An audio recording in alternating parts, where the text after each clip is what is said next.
The Children of the Oak Walker, Part 1, by random appellation 468. I lay still as a stone behind the moss-covered fallen log, skin clammy from the early morning dew. This is crazy. A nervous gulp echoed like cannon fire in my ears, but I tightened my white-knuckled fingers around the submachine gun and waited. They weren't very far off. I could hear their grunts, clicks, and chitters as the creatures tramped through the undergrowth. Shielded by the canopy of trees, the odd beings emerged from the various burrows they fashioned among the bushes, intent on finding something edible to shove down their fetid throats. I knew they hadn't noticed me yet. These ones never made noise while stalking something, and only screamed like fiends after spotting their prey, which wouldn't be long now. Turning my head ever so slightly, I peered through the gap between the bottom of the crooked log and the wet leaves of mid-autumn.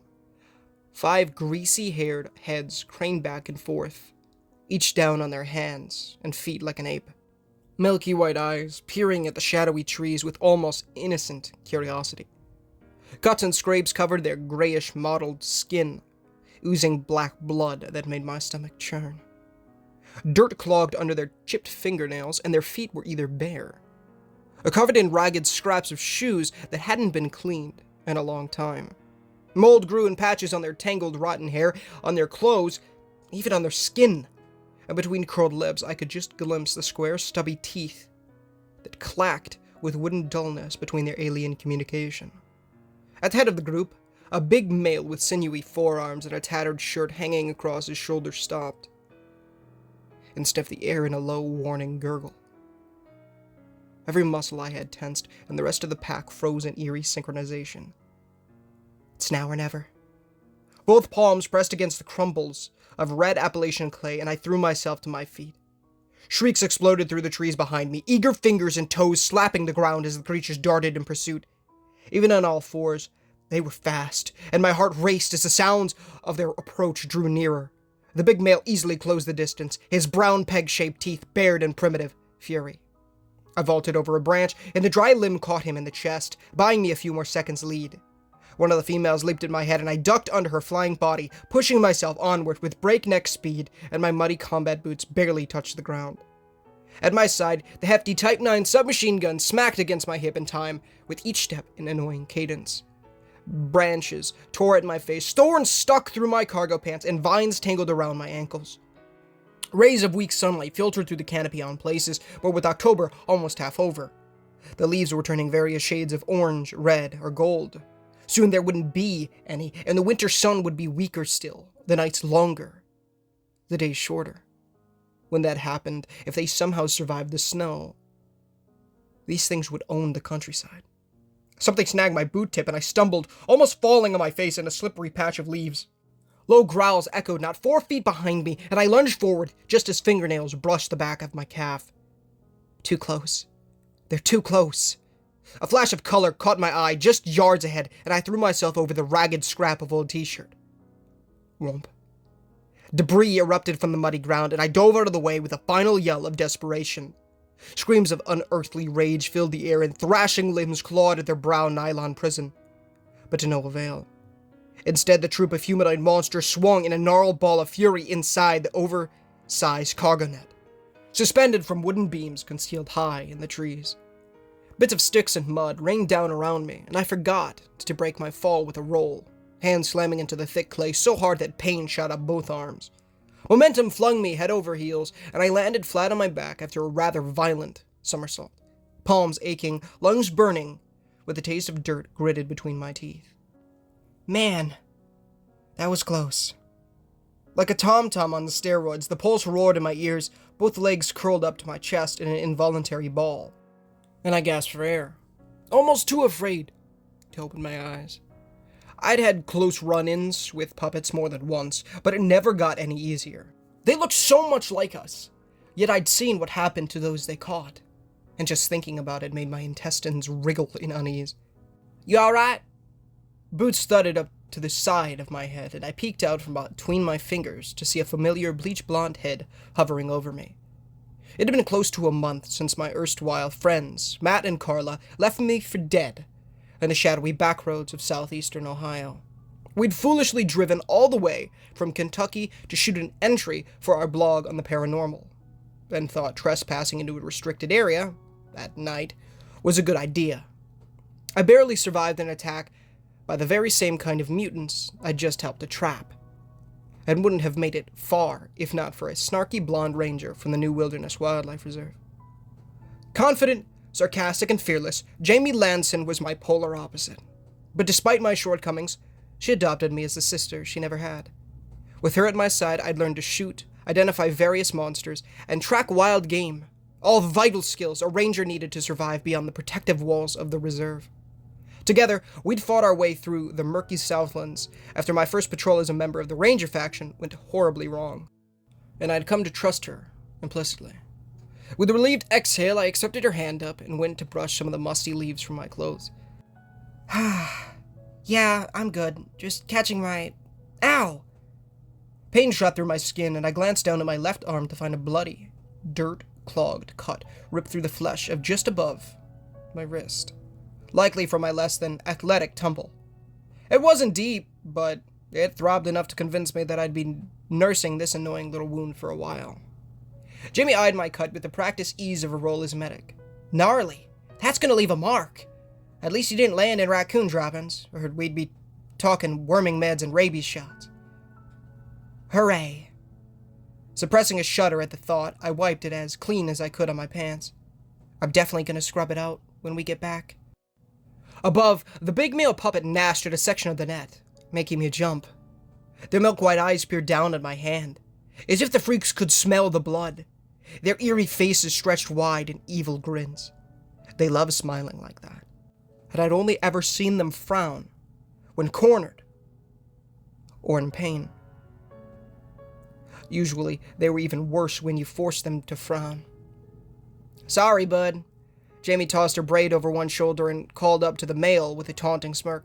Hannah's off the menu, but maybe if you shower up real nice, she'll consider a wave. From the surrounding trees, camouflaged militiamen and black polo shirt-clad rangers emerged, all with various weapons in their hands. Somehow, forgotten by the rest of the world, Barron County, Ohio had been plagued with unnatural beasts ever since a mysterious phenomenon known as the Breach appeared in February. Phone lines had failed, internet access was unreliable at best, and the regular power grid had slowly collapsed. Nightmarish mutants crawled from every orifice of the natural world, fashioned by some sadistic unseen force in wood, rot, and the scraps of human civilization. Some resembled machines, others animals, but the ones we had set out to hunt today were the closest the Breach had come to humanity. Bravo team, pull security! A commanding voice got through the wireless headsets we all wore, specially designed by a researcher department to withstand the Breach's effects. Alpha team, get the loopholes and move in. From behind knot-filled hickory, a silhouette stepped into the dim rays of afternoon sunlight. The black collar of his uniform, polo stuck out from under a well-worn brown jacket, an army surplus bandolier strapped over his chest, full of rifle magazines. Even in the shaded forest, the maple syrup-colored hair hung in short mousy waves on his head, and the broad shoulders eased as he looked me over. You okay, Hannah? Chris shifted his M4 carbine into one hand and spotted the scarlet trails dripping from my torn skin. She's fine. Jamie's petite face tinged red in self-awareness mere seconds after her curt words. She and Chris had a complicated history. And though she did her best, every once in a while some of the old emotions slipped through Jamie's tough facade. Sorry, I've got disinfectant in the truck. Keep her from getting more dirt in it, will ya? With that, she spun on her heel and darted off into the brush as the rest of the teams dispersed to process our catch. His dark eyebrows arched, and Chris flicked his gaze to mine, the two of us sharing a patient, knowing look. She almost shot them all the moment they started chasing you. I thought about letting her. My face heated up at the way he grinned at me, the teasing affection in his voice, and butterflies fluttered in my chest. Yeah, well, I won't be sorry when we come up with a better system. Those things creep me out. He stepped closer to take my hand and turned my arm over to examine the slash, running one thumb along it to sweep some of the filth away. "You sure that you're okay?" "If you keep that up, I will be." "I'm fine." Chris's touch made me shiver with warm tingles in my spine, and despite myself, I smiled. "Looking forward to dinner." His sky-blue eyes lit up, and the handsome face took on an adorable coat of scarlet. The only other survivor from our ill-fated patrol, Christopher Decker, was the one who pulled me out of the clutches of death when I'd first stumbled onto New Wilderness. Like Jamie, Chris was the kind of person I would never have dared to approach in the normal world. Rugged and dashing, stoic in the face of danger, but with a soft side that made me melt whenever it shone through. I shouldn't have had a chance with him, but in spite of my atrocious flirting skills, Chris somehow noticed me and turned my life upside down in all the right ways.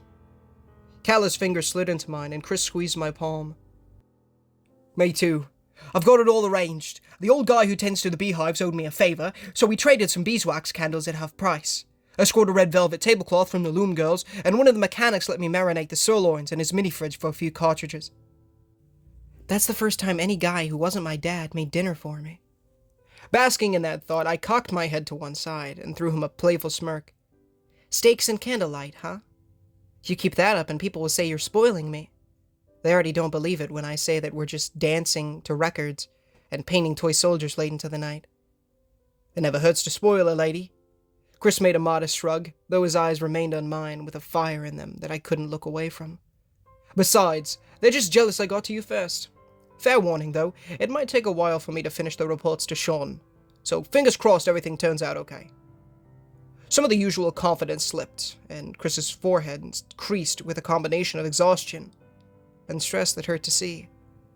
Our relationship was only a few weeks old, but Chris had suggested celebrating with a nice private dinner. Or as private as we could get in the crowded fort.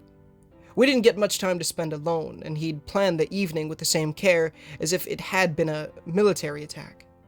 Something of a workaholic in his own right, Chris often labored through far too many hours with far too little sleep. And I felt like the worst girlfriend in the world for letting him shoulder the task of making our first meal. But no matter how much I tried to shoulder some of the load, Chris insisted he can handle it. So excited was he about giving me a proper date. Maybe I'll convince him to lie down for a while after dinner. Some cuddling would be nice, and if he falls asleep, so much the better.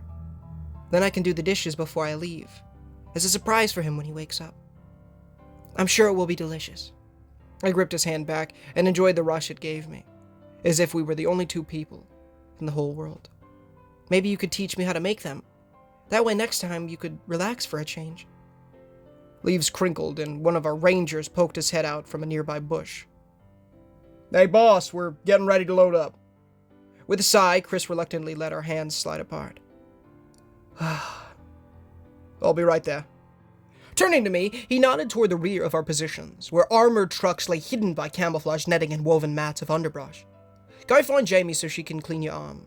While you're back there, do me a favor, and get on the horn to let the base know we're coming in with the catch.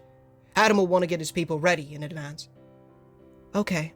You're definitely napping when we get back. No ifs, ands, or buts. I can be stubborn too." Emboldened by my secret plan to get him to rest, I gave in to the fluttering impulses inside my head and planted a quick peck on Chris's scruffy cheek. His expression flushed with sheepish delight, and I threw him a coy look over my shoulder, relishing how good it felt to be able to make him stare like that.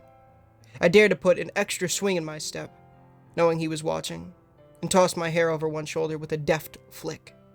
For most of my adult life, I'd never felt anything close to sexy, but when he watched me, it gave me a strange confidence that I never had before. I felt as though I could take on the world. A hand grabbed my arm before I got 5 feet away, not rough, but firm enough to draw me back in, and in an instant, his lips were on mine. Wow. Our first kiss had been a few weeks prior, and while it had taken some getting used to, I'd found that primal instinct made me a quick learner. Rose petal lips, the satin steel of his muscled arms holding me tight, and Chris's fingers woven into my hair coalesced into a storm of sensations that blasted any rational thought from my skull. When at last we parted, I had to blink at the dizziness behind my eyes and drew a slow, deep breath. See you later, Pragtish.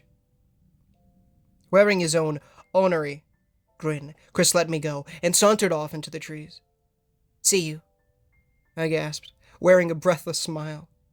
He had a way of saying those little sweet nothings in the language of his heritage, exotic words and Africans, that made me feel like some faraway fantasy queen.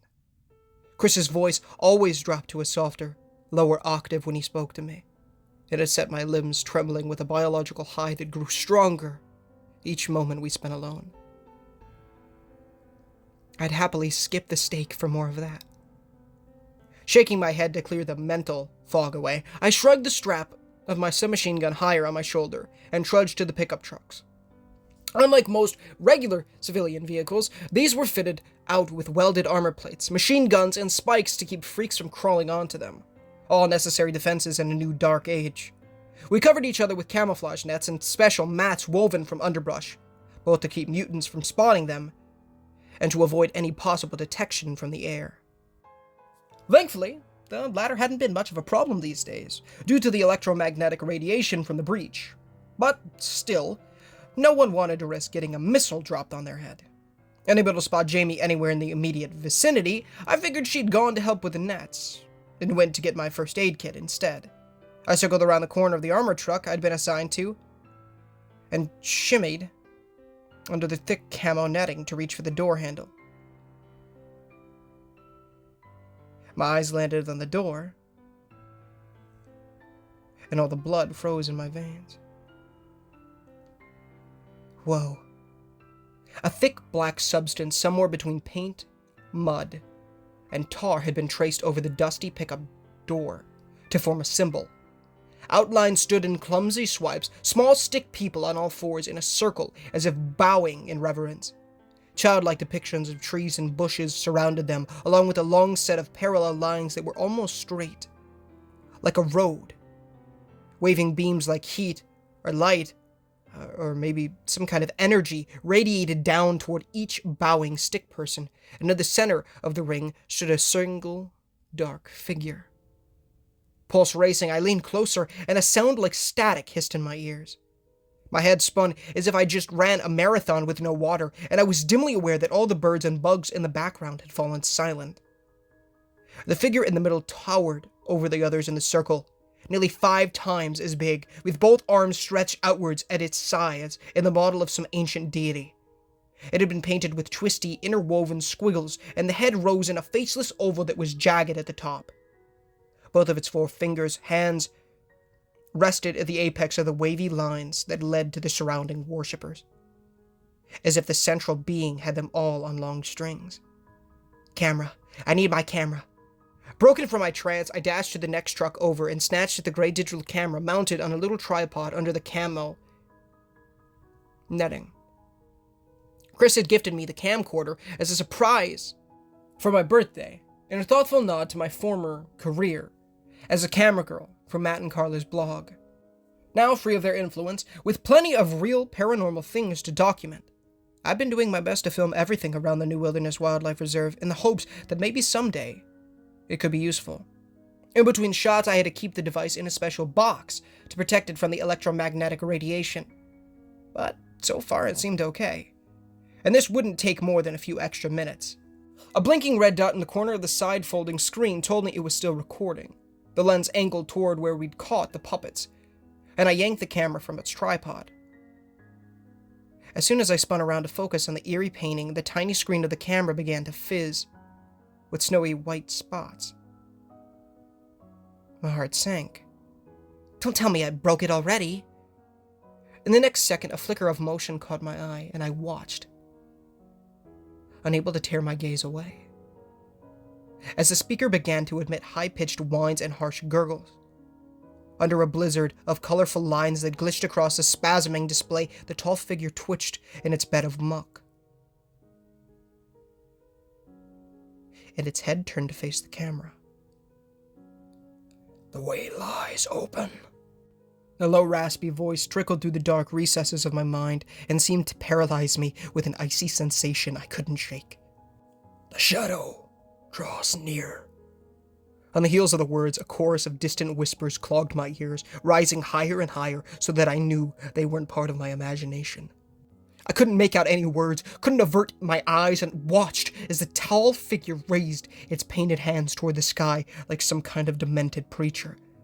The whispers became screams, booms of phantasmic thunder in the background, and somehow I felt cold rain on my skin, even though there wasn't a cloud in the sky.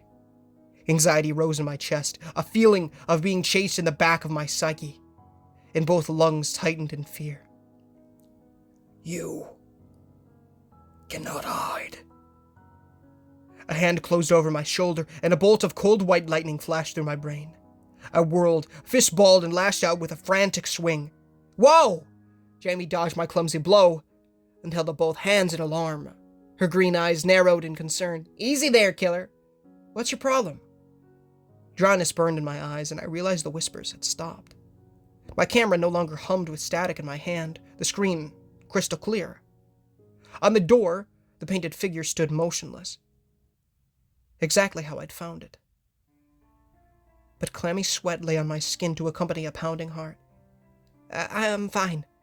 I tried to stop my hands from shaking and stepped to one side so she could see. "Look." Jamie's face went white, and she slid a subconscious hand down to the Kalashnikov rifle at her side. "What the?" "I know." I shuddered. Still, as cold as if I'd stepped into the icy rain from my hallucination. Someone must have painted this while we were waiting on the ambush. I wanted to get it on camera, for evidence. Have you ever seen anything like this? Her lower jaw worked, and Jamie flicked her eyes to the nearby trees. "Once or twice. We found an old sawmill some months ago where a bunch of puppets were holed up. There were too many for us to take on at once, so we decided to send more patrols out later. My group never went back, but I remember seeing all kinds of weird drawings spattered over the walls through my spotter scope."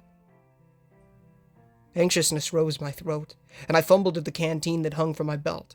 "They can draw?" Jimmy picked up a stick and jabbed at the symbol with the same distaste she would have reserved for a cockroach in our room.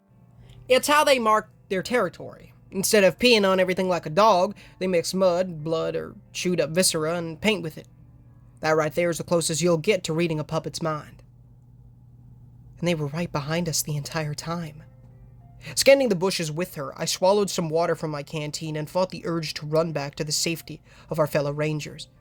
But why paint on our trucks? They had to have spotted our ambush of the others, getting that close. It seems kind of bold, doesn't it? "Maybe the freaks are getting smarter." Jamie tugged on her rifle strap and jerked her head back toward the clearing.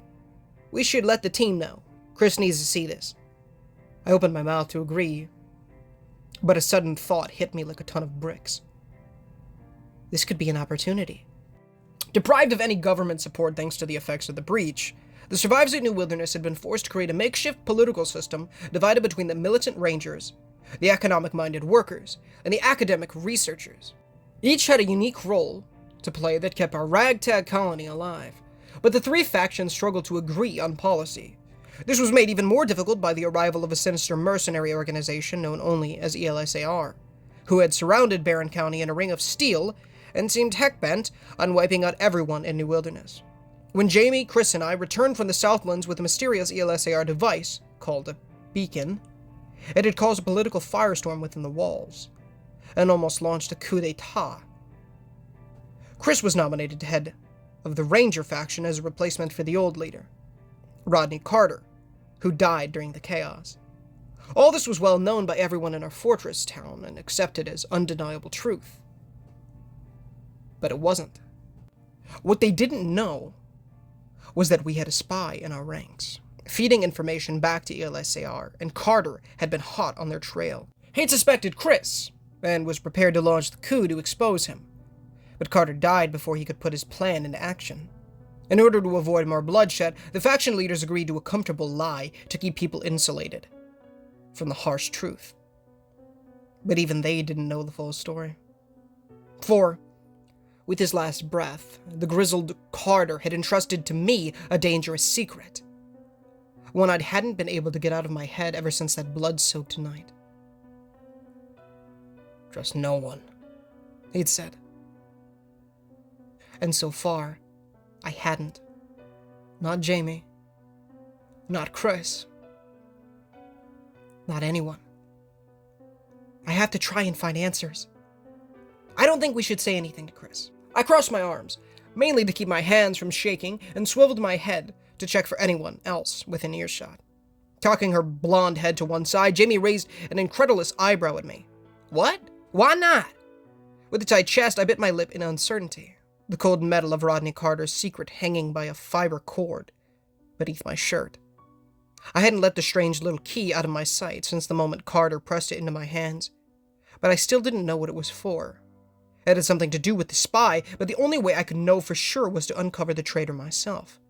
If he turned out to be innocent, Chris would never have to know that I suspected him, and could even help me decipher the key's meaning.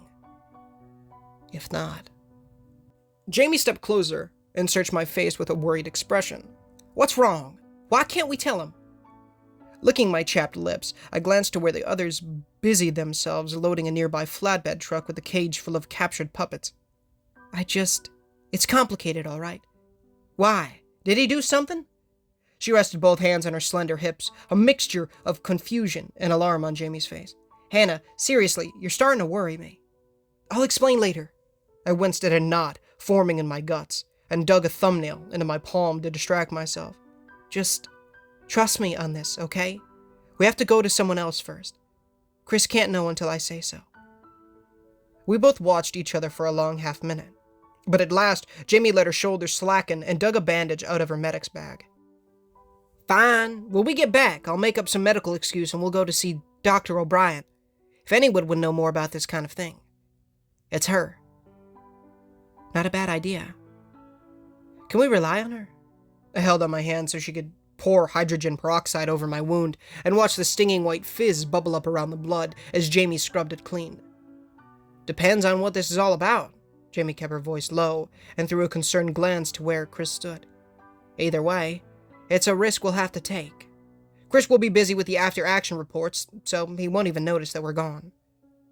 Still nervous, but feeling better, with Jamie at my side, I helped her chip the ebony filth of the truck with a small folding shovel, and tried to put a plan together in my mind. I hadn't woken up this morning with a plot to catch a spy, but Chris meant the world to me, and I wanted to believe Carter had been wrong. At this point, I didn't know who I could trust. Not if my secret meant Chris going to the firing squad for treason. If I wanted to keep him safe, I would have to lie to the first boy who kissed me. And that thought sent stabs of guilt through my chest. For the large, angle iron cage atop the flatbed truck, one of the trapped females beamed with that eerie, wide grin. Her fish-white eyes pierced mine as if to say, "I know what you just saw."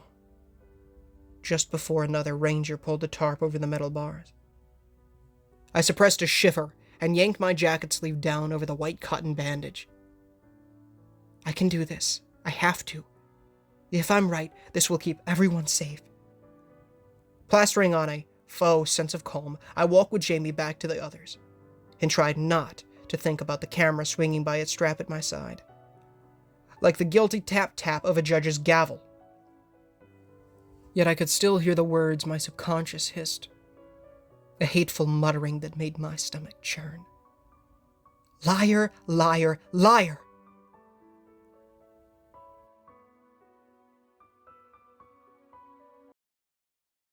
Hey guys, Ninja Gamer here, and thank you so much for listening to today's story. Oh my gosh, guys, the wait is over, and we are back with the good old Barron County mythology, with the amazing second book, known as The Children of the Oak Walker.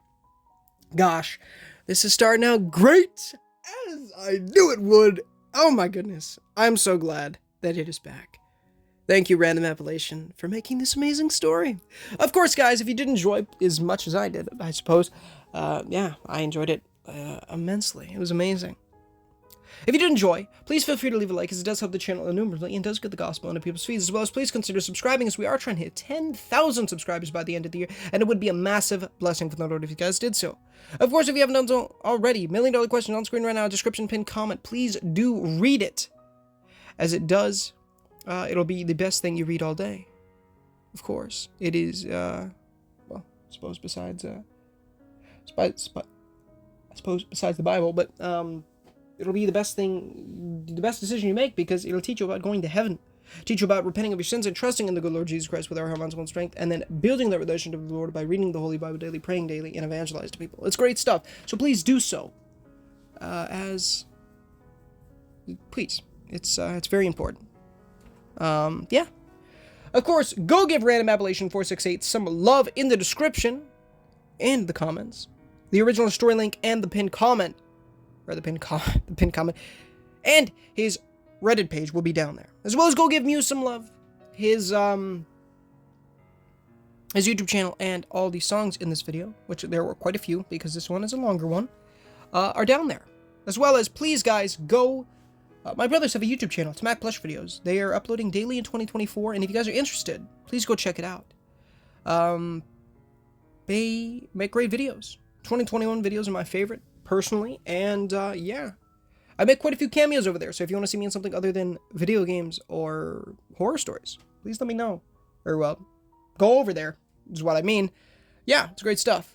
Of course, in the description as well, any sound effects, which there were none in this one, but I'm sure there will be in future posts, because that's really where the sound effects come into play are in Random Appellation 468 stories, so they're great stuff right there.